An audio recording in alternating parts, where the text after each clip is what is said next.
السلام علیکم۔ سوچ چینل کے ساتھ امجد اقبال اوان ایک نئی ویڈیو کے ساتھ حاضر خدمت ہے۔ آج کہانی کچھ یوں ہے کہ ایک ان پڑھ دیہاتی آدمی نے بڑی محنت مشقت سے اپنے بیٹے کو پڑھایا لکھایا، یونیورسٹی تک تعلیم دلوائی۔ اس کے بعد اس بیٹے کو جو ہے مقابلے کے امتحان کے لیے تیار کیا۔ اس کی جتنی بھی اکیڈمیز تھیں، جو بھی اخراجات تھے وہ برداشت کیے، اپنی زمین تک بیچ دی، اس کی تربیت اچھی کی، اس کے ساتھ ہمیشہ خوش اخلاقی سے محبت سے پیش آئے تاکہ یہ اپنی تعلیم مکمل کرے۔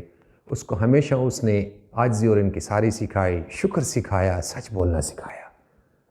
جب وہ بیٹا مقابلے کا امتحان پاس کر چکا، اس نے پوزیشن لی اور ایک بہت بڑا افسر بن گیا۔ وہ ٹریننگ کے کچھ عرصے بعد جب اپنے آفس میں وہ لڑکا بیٹھا ہوا تھا تو اس کا والد اس کو سادہ کپڑوں میں ملنے گیا تاکہ میں دیکھ سکوں میرا بیٹا کیسے کام کرتا ہے، کہاں بیٹھتا ہے۔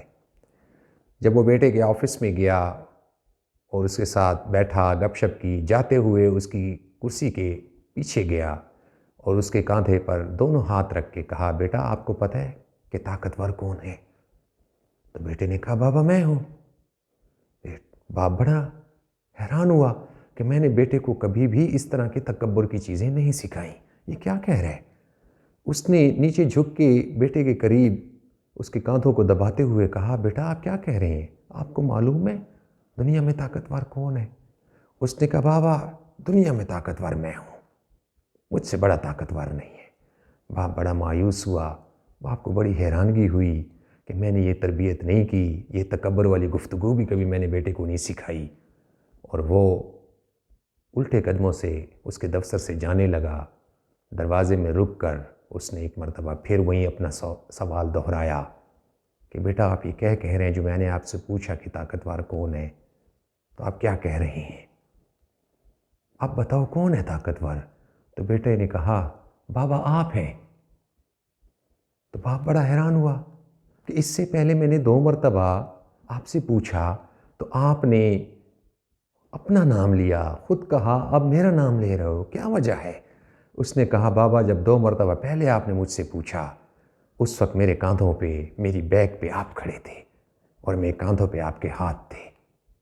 جس بیٹے کے کاندھوں پہ اس کا باپ ہاتھ رکھ کے کھڑا ہو، اس کی بیک پہ کھڑا ہو، اس سے طاقتور اور کون ہو سکتا ہے؟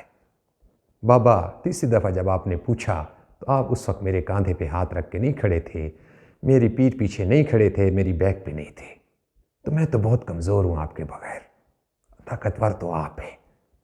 بیٹے کے کاندھوں پہ باپ کے ہاتھ ہوں تو بیٹا طاقتور ہوتا ہے، اب آپ کے ہاتھ نہیں ہیں تو میں تو بہت کمزور ہوں۔ یاد رکھیے، اپنی سوچ بدلیے۔ والد کی جو مثال ہے وہ سورج کے مانند ہے۔ آپ کی زندگی میں روشنی ہے، آپ کی زندگی میں چمچماہٹ ہے، والد کا ساتھ ہو تو آپ دنیا کے طاقتور انسان ہیں۔ اس لیے اپنے والد کی قدر کیجئے، اپنے والدین کی قدر کیجئے۔ جس بچے نے، جس بندے نے اپنے والدین کو اس کی آواز پہ جی بابا اور جی امی کہنا سیکھ لیا، اسے کبھی بھی کہیں بھی کوئی تکلیف نہیں پہنچے گی۔ اللہ اس کے سب راستے آسان فرمائے گا۔ اور جن کے والدین وفات پا گئے ہیں، ان کو چاہیے کہ والدین کے لیے روزانہ سورہ یاسین پڑھیں، ان کی قبروں پہ حاضری دیں اگر جا سکتے ہوں۔ لہٰذا اپنے والدین کی قدر کریں اور اپنے راستے آسان کریں۔ اجازت چاہوں گا، اللہ نے کے